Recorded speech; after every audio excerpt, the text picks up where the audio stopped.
Olá, alunos! Vamos para a última parte da nossa primeira aula da disciplina de práticas de ensino. Mas antes, eu gostaria de fazer uma pergunta. Todos vocês compartilharam o exercício da terceira parte com todos os alunos no fórum Fale com o Tutor? Isso é muito importante. Nós pedimos na atividade passada que todos vocês compartilhassem a experiência de desenvolver uma técnica para uma determinada aula, onde todos ficassem muito à vontade no desenvolvimento dela em sala de aula. Então, é importante que vocês utilizem isso, coloquem essas técnicas, compartilhem isso no fórum e o professor Jureni irá dar a devolutiva. Ele poderá sugerir algum incremento nas atividades. Então, não esqueçam, se não compartilharam, compartilhem, tá bom? Então, vamos lá. Vamos agora falar sobre a identidade do professor. O que é a identidade do professor? Quando vocês vão numa seleção, a primeira coisa que o selecionador muitas vezes pergunta é assim: como você se descreve como profissional e como pessoa? É difícil, né? É difícil se descrever. A única pessoa que consegue se descrever é aquela que se autoavalia constantemente. O professor, ele tem que se conhecer. Ele tem que se conhecer antes de mais nada, senão ele não vai conseguir encarar e desenvolver a sua carreira como professor. Isso é importantíssimo. Eu até chamei a atenção de vocês no próprio slide sobre que o maior segredo de ser um bom professor é o professor se conhecer. Ele se conhecendo, ele com certeza vai conseguir ministrar uma excelente aula e não vai ficar inseguro. A insegurança muitas vezes vem da falta de conhecimento, não do conteúdo, mas da falta de conhecimento de si próprio. Então, vamos assistir agora um vídeo, O Menestrel.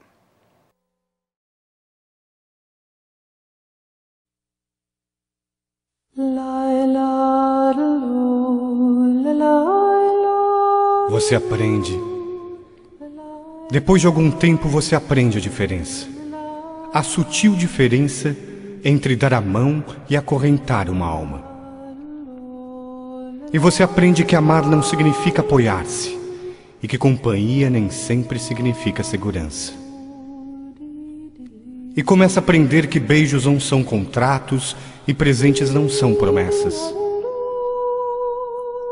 E começa a aceitar suas derrotas com a cabeça erguida e os olhos adiante, com a graça de um adulto e não com a tristeza de uma criança.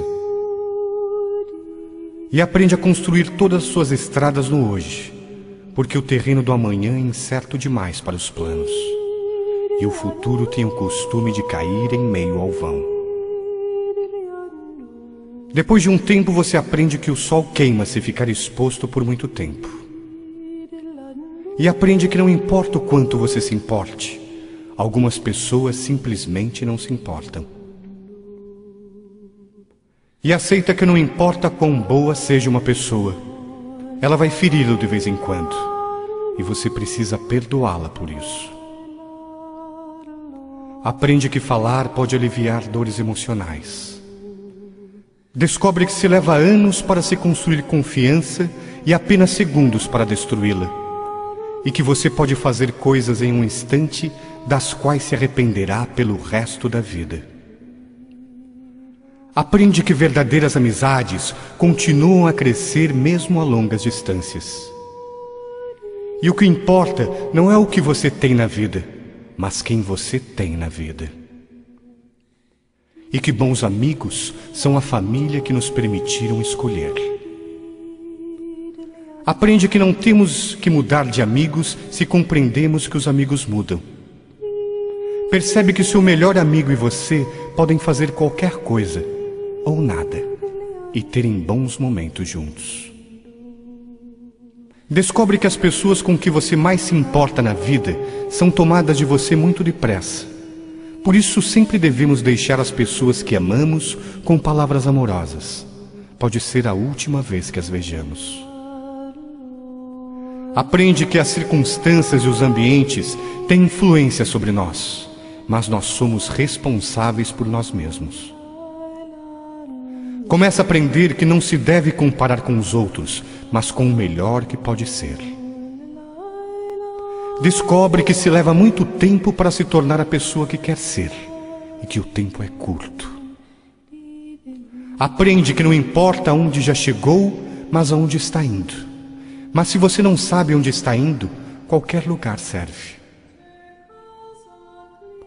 Aprende que ou você controla seus atos, ou eles o controlarão.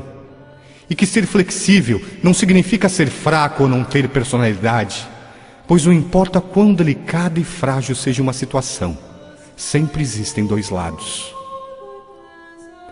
Aprende que heróis são pessoas que fizeram o que era necessário fazer, enfrentando as consequências.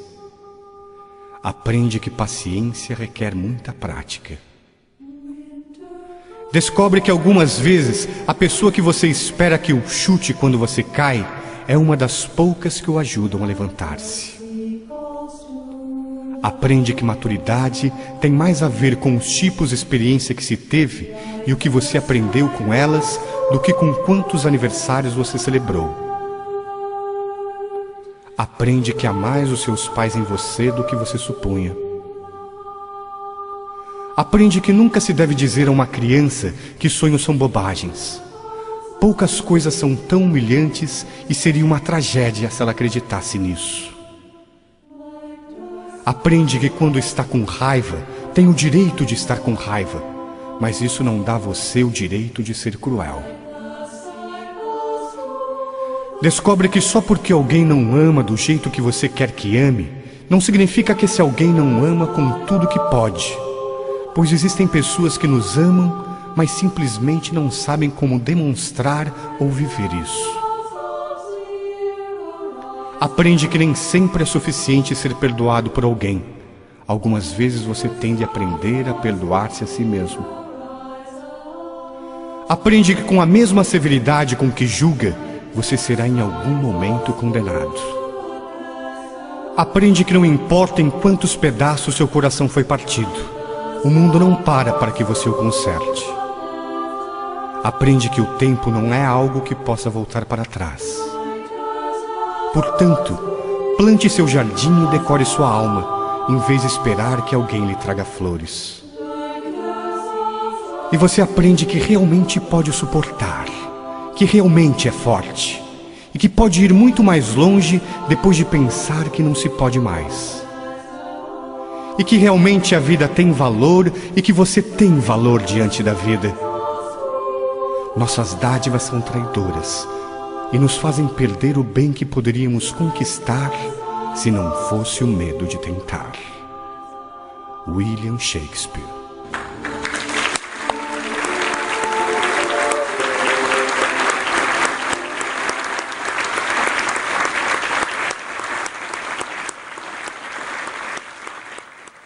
Esse vídeo nos leva a refletir sobre diversos assuntos, principalmente sobre a nossa profissão de ser docente.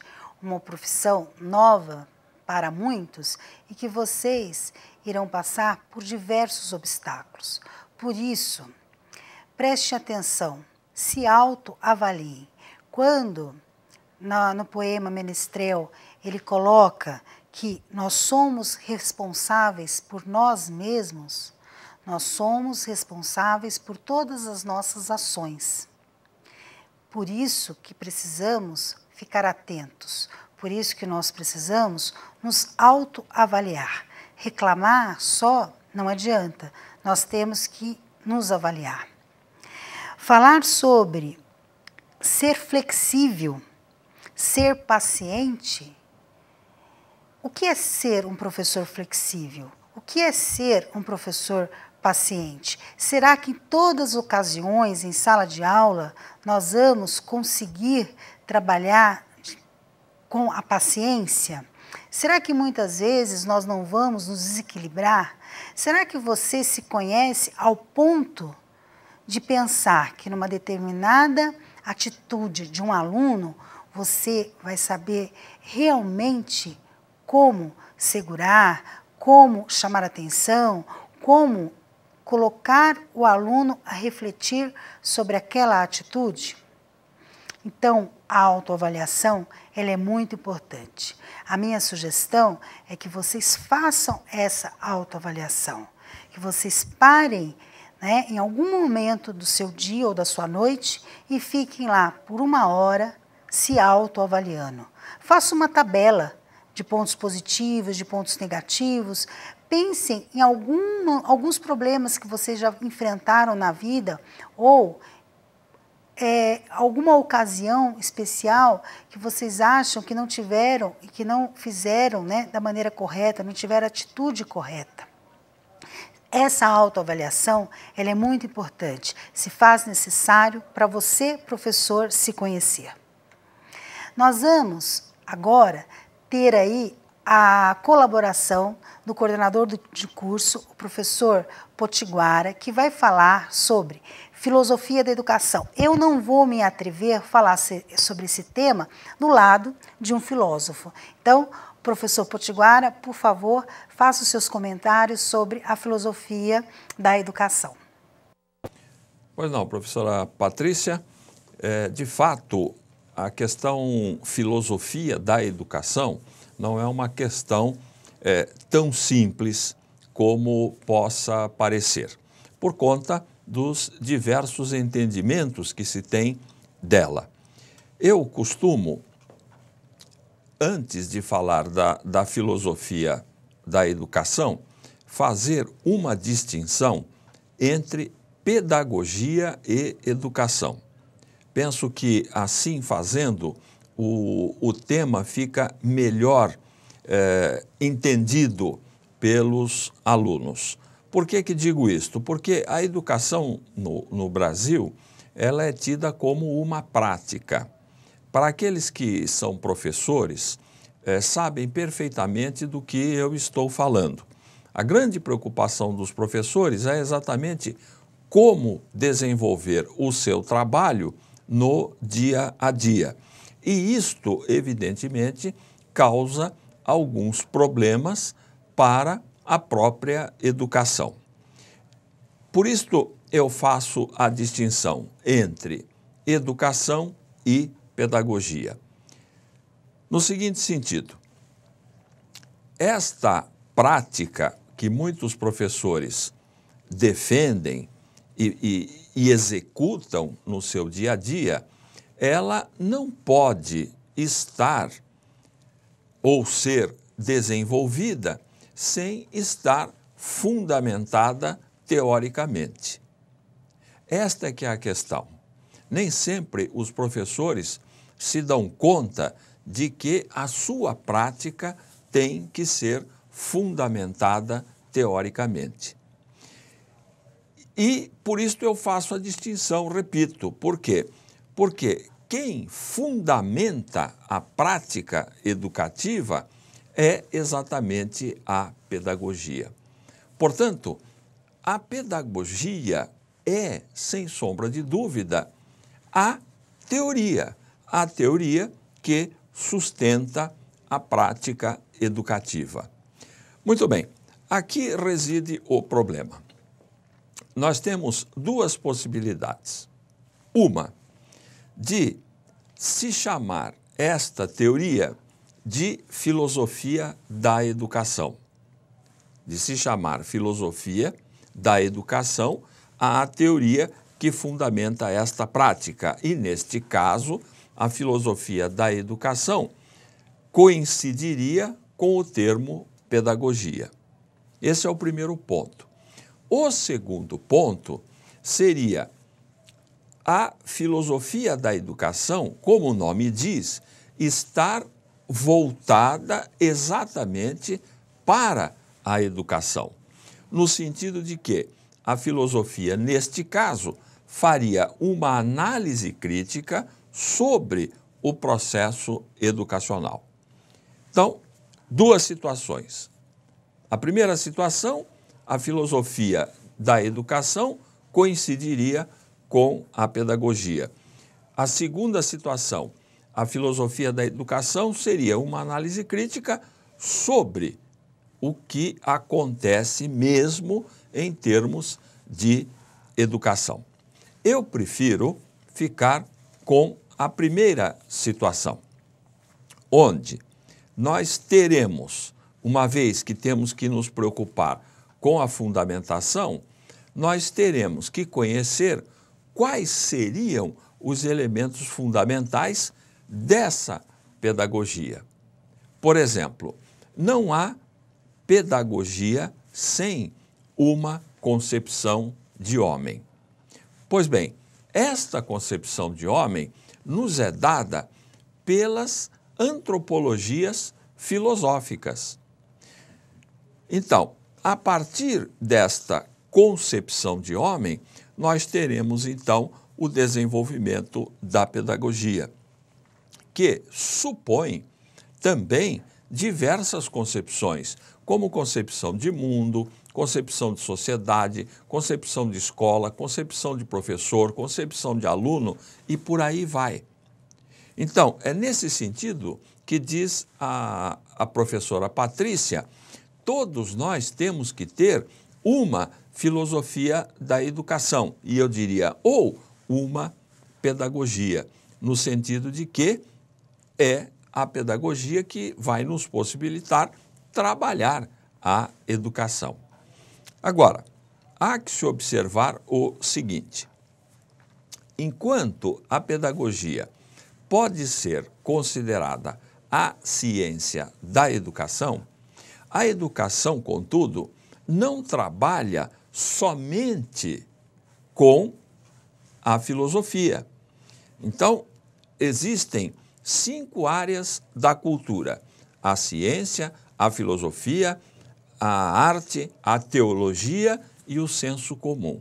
A educação trabalha com todas as áreas da cultura. A filosofia vai trabalhar, evidentemente, a educação na sua perspectiva, quer dizer, da maneira como vê a educação. De modo que é muito importante que vocês saibam exatamente quais são as filosofias da educação existentes, e, a partir dessas filosofias, vocês consigam elaborar a própria filosofia de vocês, para que vocês possam efetivamente atuar em sala de aula ou atuar na escola. É por isto que eu costumo dizer que tudo o que se faz na escola é pedagógico. Tudo o que se faz na escola é pedagógico e, como tal, precisa efetivamente de uma fundamentação. Muito bem. Hoje, as pedagogias, elas são voltadas para o aprender. Isto é muito importante. As pedagogias são voltadas para o aprender. E como tal, as pedagogias sugerem as suas práticas. Então, isto é muito importante e a professora Patrícia está salientando bem isto. A prática depende de cada um de nós. Não há, prestem bem atenção, não há como nós dizermos que a prática é assim ou é assado. A prática, evidentemente, depende da situação que cada professor enfrenta na sala de aula. Então, se teoricamente eu digo que o aluno aprende com o erro, evidentemente que eu tenho que saber como me comportar para que efetivamente o aluno aprenda com o erro. E não dizer a vocês como fazer isto, Por quê? Porque eu não estou diante da realidade de vocês. Eu não estou diante do aluno de vocês. Então, efetivamente, quem tem que saber agir, saber fazer, é o professor. E, para tanto, ele precisa estar fundamentado teoricamente. Conhecer as filosofias da educação ou, a partir delas, ter a sua própria filosofia. Se isto acontecer, vocês não terão problema nenhum em trabalhar no seu dia a dia. A professora Patrícia vai, então, continuar o assunto. Obrigada, professor Potiguara. Foi super importante aí a sua colaboração para a nossa disciplina. Agora, um outro tópico é sobre avaliação escolar. Há vários tipos de avaliação. A avaliação de desempenho, que é a avaliação da instituição, dos profissionais da educação, do ambiente escolar e do professor. E a avaliação para verificar a aprendizagem dos alunos. Essas avaliações podem ser avaliações formais e podem ser avaliações informais. Então, por exemplo, a avaliação de desempenho, que é a avaliação que os alunos fazem, né, ou no final do semestre ou no final do ano letivo, é uma avaliação que ele, ou por nota, né, ou por menção, ele vai avaliar os professores que passaram por ele durante aquele semestre, durante aquele ano, vai avaliar a instituição educacional, vai avaliar toda a gestão e o ambiente. Os gestores das instituições utilizam isso para sempre melhorar. E o professor também tem que utilizar essa avaliação para melhorar e não para ficar chateado. A gente às vezes, né, se sente magoado porque um aluno falou mal ou a nota daquele semestre não foi o que você esperava. Todo professor quer tirar nota 10, todo professor quer tirar ótimo na menção, mas às vezes vem um bom, às vezes vem uma nota 8, uma nota 7. Não fiquem desesperados. Façam a autoavaliação. Aonde eu errei? Aonde eu posso melhorar? O erro, ele é utilizado para vocês, para todos nós, chegarmos na excelência. Nós temos que reverter essa lacuna, essa deficiência que muitas vezes nós temos, pontos fracos, para conseguir aí chegar na excelência. Então, por isso também da autoavaliação. Agora, a avaliação do aluno, ela pode ser a avaliação formal, que é aquela avaliação por prova, como pode ser uma avaliação contínua, você observar o aluno sempre e a partir dessa observação, da participação dele em sala de aula, você dar uma nota, pode ser através de diversas atividades, ou em conjunto, ou individual, ou em sala, ou em casa.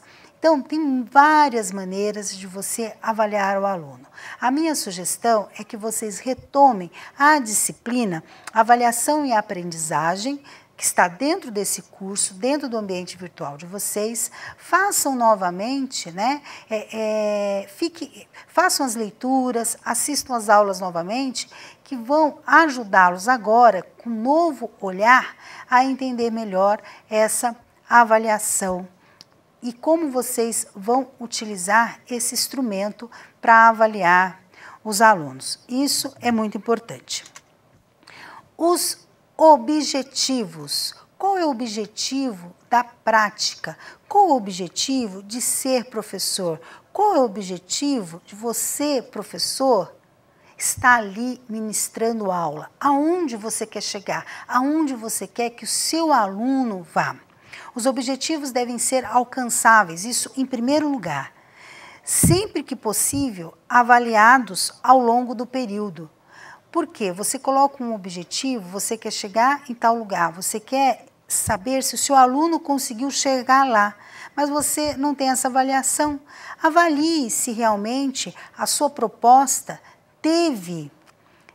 foi sustentável, se você realmente chegou ao seu objetivo.